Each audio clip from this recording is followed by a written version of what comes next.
हथकड़ी लगाओ इस आदमी को। डीएम साहब, आप क्या कर रहे हैं? मुझे छोड़ दो, मैं इस सरकार का एक मंत्री हूँ। तू इतना भोला मत बन, तुझे सब पता है। तुम लोग मिलकर गरीबों से पैसा वसूलते हो और लड़कियों के साथ गलत काम करते हो। साले दोगले, तू मुझे क्या हिसाब दिखा रहा है? क्या मैं यहाँ बैठकर मक्खियां मारने आया हूँ? एक तो ये बुढ़े लोग मुफ्त का ज्ञान देते हैं और तुम लोग उनसे 2 कौड़ी नहीं निकाल पाते। अगर सच में मर्द के बच्चे हो तो इस डायरी में मुझे मोटी रकम दिखाओ। साहब मेरी बात सुनिए, इस हफ्ते हमने बहुत कोशिश की, फिर भी कुल मिलाकर 1,20,00,000 का ही माल इकट्ठा हो पाया है। हम तो अपनी तरफ से पूरी सख्ती कर रहे हैं साहब। 1,20,00,000? पिछले हफ्ते हमने 2 करोड़ पार किया था। इस हफ्ते ये कमाई इतनी कम कैसे हो गई? तू और तेरे आदमी कामचोर हो गए हैं। तुम लोग किसी काम के नहीं हो। साहब आजकल लोग पुलिस को देखकर रास्ता बदल लेते हैं। रास्ता बदल लेते हैं? आज मैं खुद सड़क पे उतरूंगा। जा, मेरे लिए सड़क के बीचों बीच कुर्सी लगा। आज जो भी इस रास्ते से गुजरेगा, आज आएगा असली मजा। सब हवलदारों को बोल दो, कोई भी बिना पैसा दिए यहां से निकलना नहीं चाहिए। चलो बाहर।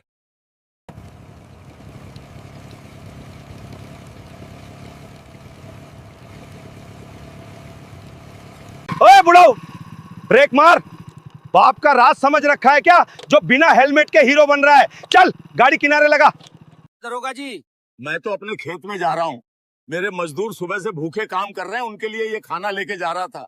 मुझे जाने दीजिए। ओहो, बड़ा दयालु बन रहा है। तू क्या हमें बेवकूफ समझता है? चल, आज की बोनी तेरे नाम से ही शुरू करते हैं। निकाल चुपचाप 20,000 रुपये, नहीं तो 5,000 का चालान फाड़ के तेरे हाथ में थमा दूंगा। 20,000? दरोगा जी, आप तो मेरी जान ही मांग रहे हैं। अगर मेरी गलती है तो 200 रुपए का जो चालान होता है वो काट दीजिए। इतनी बड़ी रकम तो मैं अपनी पूरी फसल बेचकर भी नहीं दे पाऊंगा साहब। अच्छा, अब तू मुझे कानून सिखाएगा? साहब मैं मानता हूं कि मैंने हेलमेट नहीं पहना, ये मेरी गलती है, लेकिन थोड़ा बहुत कानून तो मैं भी जानता हूं। बिना हेलमेट का चालान इतने हजारों का कैसे हो सकता है? जो असली नियम है बस वही सजा दीजिए। चंपक, इस बुढ़े की गाड़ी छीन लो और इसे धक्का मार के भगाओ। जब ये पैदल चलेगा तब इसे मेरा कानून समझ में आएगा।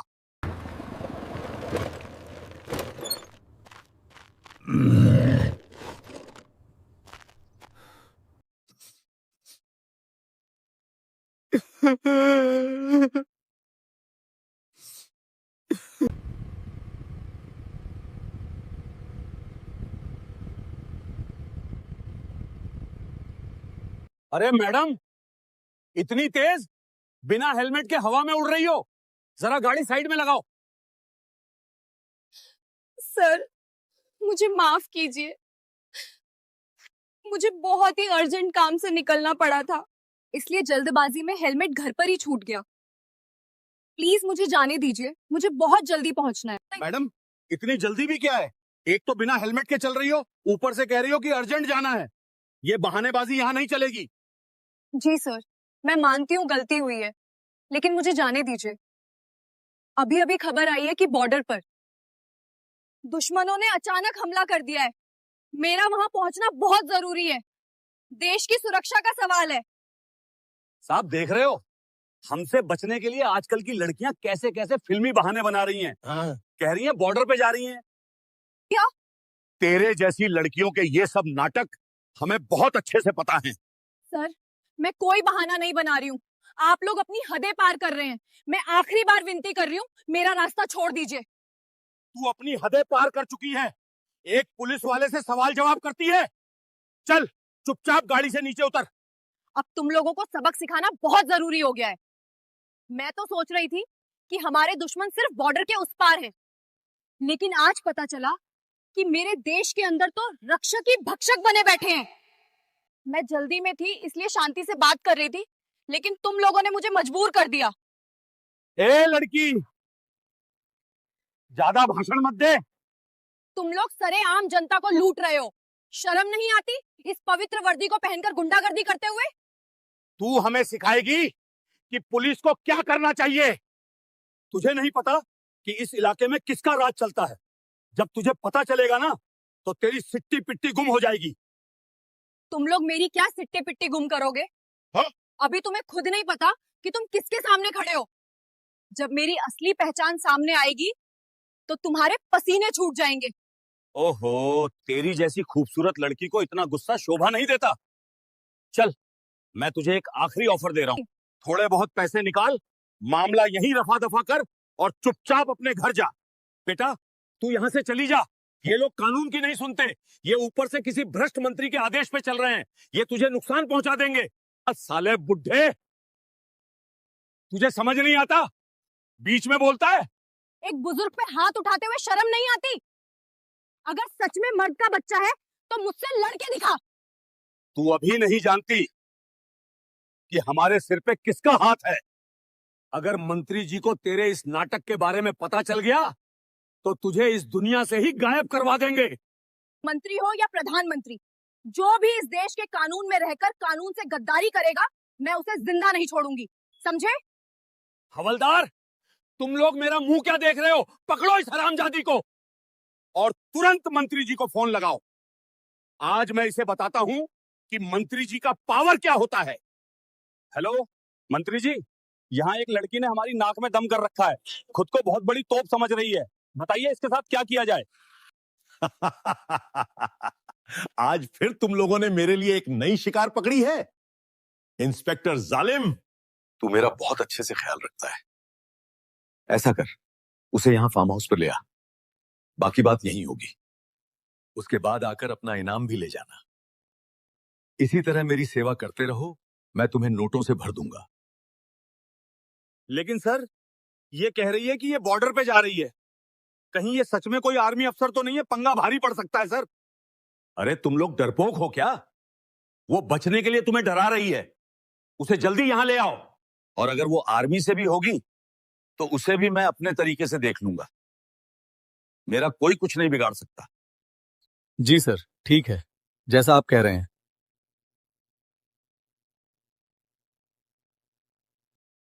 अब इसे पता चलेगा कि मंत्री जी के आदमियों से टकराना कितना भारी पड़ता है। पूरा सिस्टम ही कीचड़ से भर चुका है। लगता है बॉर्डर पे जाने से पहले मुझे अपने देश के अंदर की सफाई करनी पड़ेगी। यही आम जनता वोट देकर उसे मंत्री बनाती है और मंत्री बनकर वो उसी जनता को लूटता है। अच्छा, तो तुम लोग उस भ्रष्ट मंत्री के चमचे हो। अब मुझे पूरी बात समझ में आई। चुप कर, चलो इसे गाड़ी में डालो। मेरी बात कान खोल के सुन लो। अब उसकी कुर्सी नहीं बचेगी। तुम्हारे पास ये आखिरी मौका है। मुझे छोड़ो और जाके उस मंत्री को हथकड़ी लगाओ, वरना तुम्हारी ये खाकी वर्दी भी तुम्हारे बदन पे नहीं बचेगी। तू किस खेत की मूली है बे? तुझसे डर के हम मंत्री जी को हथकड़ी लगाएंगे? लगता है मंत्री जी का नाम सुनकर तेरा दिमाग खराब हो गया है। पागल तो तू हो गया है जालिम सिंह, जो तू मुझे पहचान नहीं पा रहा है। तुम सब बहुत बड़ी गलती कर रहे हो।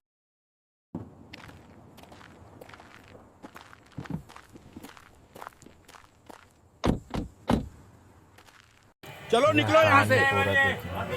मंत्री जी खुद इसका इलाज करेंगे।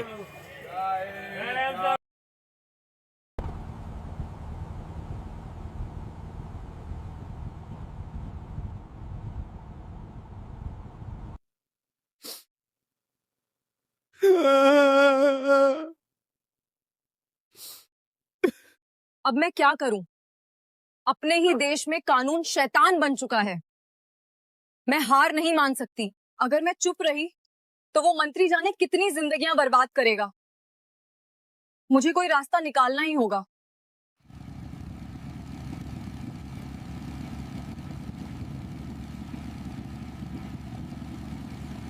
जय हिंद सर। क्या कहा?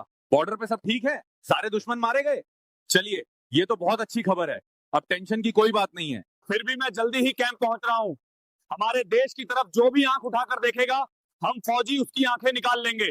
जय हिंद। काका, आप बीच सड़क पे ऐसे क्यों बैठे हैं? आप ठीक तो हैं? आप रो क्यों रहे हैं? क्या किसी ने आपके साथ बदतमीजी की है? नहीं फौजी बेटा, मुझे किसी ने कुछ नहीं कहा, लेकिन अभी अभी मेरी आंखों के सामने बहुत बड़ा पाप हुआ है। कुछ दुष्ट पुलिस वालों ने एक लड़की को जबरदस्ती अपने साथ ले गए हैं और उसे मंत्री के घर की तरफ ले जा रहे हैं। क्या पुलिस वालों की इतनी हिम्मत कैसे हुई कि सरेआम एक लड़की को हाथ लगाएं? कानून के मुताबिक किसी भी लड़की को सिर्फ महिला पुलिस ही गिरफ्तार कर सकती है। बेटा, मैं क्या बताऊं, वो पुलिस वाले उस बिटिया के साथ बहुत गलत तरीके से बात कर रहे थे। वो लड़की बार बार हाथ जोड़कर कह रही थी कि मुझे जाने दो, मैं बॉर्डर पे जा रही हूं, लेकिन उन जालिमों ने उसकी एक नहीं सुनी। क्या वो मैडम कह रही थी कि वो बॉर्डर पे जा रही हैं? काका, क्या आप उनका नाम जानते हैं? बेटा, नाम तो मुझे नहीं पता, लेकिन वो बार बार यही कह रही थी कि दुश्मनों ने हमला कर दिया है, मुझे जाने दो सर। पर उन वर्दी वाले गुंडों ने उसे गाड़ी में फेंक दिया। काका, आप तुरंत मेरे पीछे मोटरसाइकिल पर बैठिए। उस मंत्री के घर पहुंचने से पहले हमें उन भ्रष्ट पुलिस वालों को रास्ते में ही रोकना होगा। हमें जल्दी निकलना होगा, समय बहुत कम है।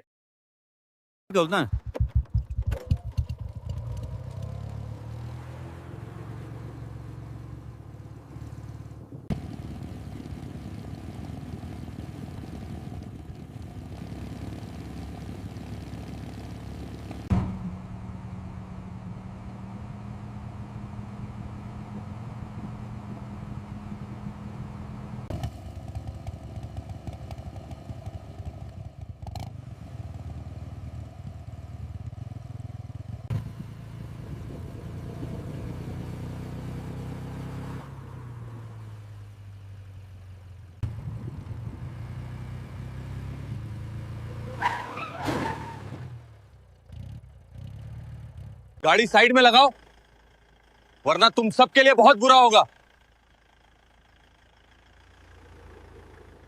जय हिंद मैडम। तुम लोगों की इतनी औकात कैसे हो गई कि तुमने एक आर्मी अफसर को हथकड़ी लगाने की सोची? मैडम, आज के बाद अगर किसी ने आपको उंगली भी दिखाई तो मैं उसकी वर्दी उतार दूंगा, उसकी नौकरी खत्म कर दूंगा और उसका नाम सिर्फ फाइलों में रह जाएगा। मैडम, आप सिर्फ एक बार हुक्म दीजिए, मैं इन सारे पुलिस वालों का यहीं पे काम तमाम कर दूं। सूबेदार अर्जुन, रुक जाओ। इनकी वर्दी तो जरूर उतरेगी, लेकिन इनके साथ वो भ्रष्ट मंत्री भी जेल जाएगा। तभी हमारा देश सच में सुरक्षित होगा। ये मंत्री और पुलिस मिलकर आम जनता का खून चूस रहे हैं। मैडम, हमें माफ कर दीजिए, हमें बिल्कुल नहीं पता था कि आप एक फौजी अफसर हैं। हमसे बहुत बड़ी भूल हो गई। हम आगे से ऐसी गलती कभी नहीं करेंगे। तुम्हें शर्म नहीं आती? ये क्या बकवास कर रहा है तू? मैडम आर्मी से हैं, इसलिए तू माफी मांग रहा है। इसका मतलब जो आम लड़कियां होती हैं उनके साथ तुम लोग क्या करते होगे? हम फौजी लोग बॉर्डर पर अपनी जान की बाजी लगाकर दुश्मनों से इसलिए लड़ते हैं ताकि हमारी मां बहनें देश के अंदर सुरक्षित रह सकें। और तुम लोग, तुम रक्षक होकर उन्हीं के साथ अपनी वर्दी का पावर दिखाते हो। सूबेदार, छोड़ दो इसे। इसके गुनाहों की सजा अब कानून खुद देगा। अपना हाथ इन गद्दारों पे गंदा मत करो।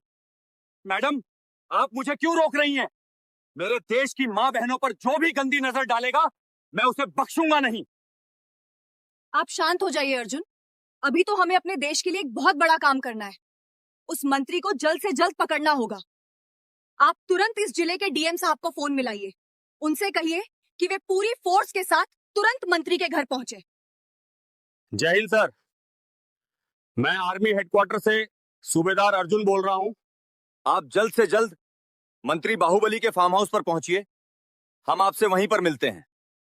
हेलो, क्या बात है सूबेदार? आप लोग शहर में हैं या बॉर्डर पे? हुआ क्या है? सर, आपके कुछ पुलिस वालों ने एक मंत्री के कहने पर एक लेडी आर्मी अफसर के साथ बहुत गलत व्यवहार किया है और उन्हें जबरन ले जाने की कोशिश की है। क्या मेरे पुलिस वालों ने एक लेडी आर्मी अफसर के साथ बदतमीजी की? ये तो बगावत है। मैं उन सबको आज ही सस्पेंड कर दूंगा। उनकी इतनी मजाल। सूबेदार, आप बिल्कुल चिंता मत कीजिए। मैं अभी इसी वक्त मंत्री के आवास के लिए निकल रहा हूं। कानून के अनुसार जो भी सबसे कड़ी कार्रवाई होगी वो मैं करूंगा। आपके पहुंचने से पहले ही उस मंत्री को हिरासत में ले लिया जाएगा। जय Hind sir. Arya madam, DM साहब निकल चुके हैं। हमें भी तुरंत वहां पहुंचना चाहिए, वरना वो मंत्री सबूत मिटा सकता है। हाँ सूबेदार, चलो। लेकिन एक काम करो, इन सभी पुलिस वालों से कहो कि ये भी अपनी गाड़ी में हमारे पीछे पीछे चले। आज दुनिया को भी पता चलना चाहिए कि जब फौजी आम आदमी के लिए खड़ा होता है तो अच्छे अच्छे नेताओं की कुर्सी कैसे हिल। चलो जल्दी अपनी गाड़ी में बैठो और हमारे पीछे आओ। आज तुम्हारी सारी करतूत पूरी दुनिया देखेगी।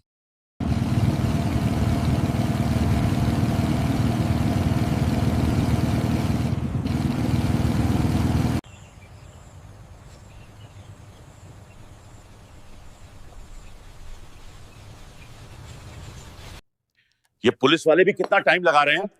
अब तक तो उन्हें उस लड़की को लेकर आ जाना चाहिए था। पता नहीं क्या कर रहे हैं।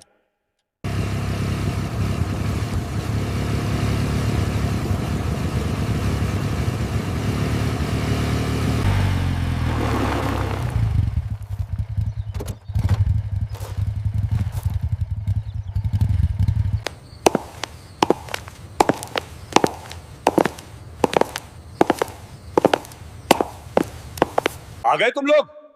मैं कब से इंतजार कर रहा था। और ये फौजी तुम्हारे साथ क्यों आया है? मुझे लग रहा है ये तुम्हारी मदद करने आया है लड़की। हाँ? हम यहाँ तुम्हारी मदद करने नहीं आए हैं मंत्री। अब तुम्हारी सारी सच्चाई सामने आ चुकी है। ज्यादा अकड़ मत दिखाओ। तुम्हारा खेल अब खत्म हो चुका है। क्या तुम लोग मेरे साथ कोई भद्दा मजाक कर रहे हो? तुम्हें शायद अंदाजा नहीं है कि जब मेरा गुस्सा बढ़ता है तो हालात कितने बदल जाते हैं। इस लड़की को यहीं छोड़ दो और तुम सब यहां से निकल जाओ। तुम सबको तुम्हारा इनाम मिल जाएगा। देर मत करो। तू कितना गिरा हुआ इंसान है। तेरे जैसे लोग इंसान नहीं बल्कि समाज के नाम पर कलंक हैं। हरामखोर। कि तुझे आर्मी की ताकत का अंदाजा नहीं है।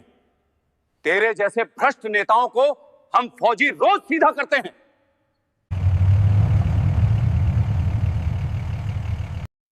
हथकड़ी लगाओ इस आदमी को।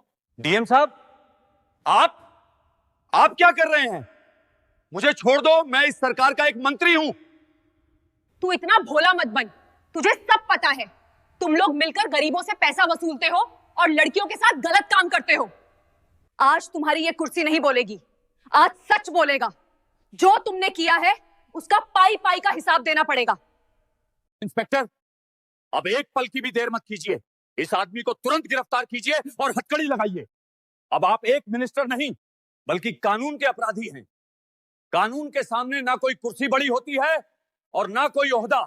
आज से आपके नाम के आगे मिनिस्टर नहीं अपराधी लिखा जाएगा। अब हिसाब सिर्फ और सिर्फ कानून के मुताबिक होगा।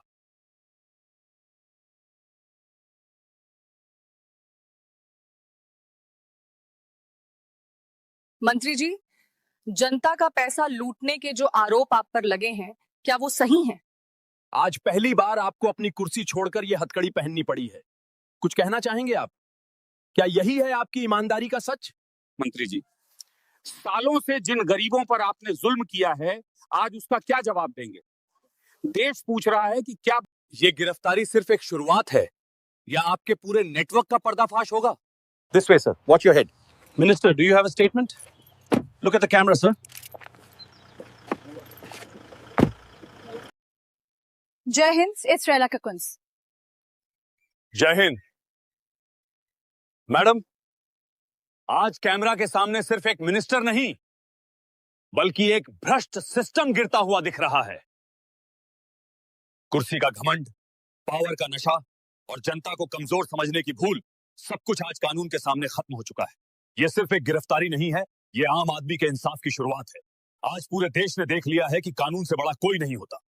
जो कल तक पावर के शीशे के महल में बैठा था, आज वही कानून के सामने सिर झुकाकर खड़ा है। और जब तक इस देश में भारतीय सेना के फौजी मौजूद हैं, चाहे दुश्मन सरहद पर हो या देश के अंदर, वो अगर आप भी मानते हैं कि सच्चाई